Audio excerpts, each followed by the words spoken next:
بسم الله الرحمن الرحيم سبح اسم ربك الأعلى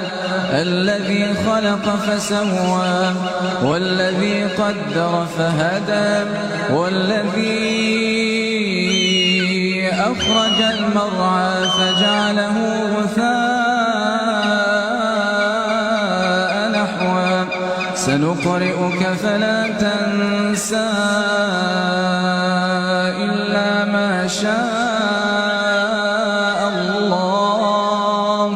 إنه يعلم الجهر وما يخفى ونيسرك لليسرى فذكر إن نفعت الذكرى سيذكر من يخشى ويتجنبها الأشقى الذي يصلى النار الكبرى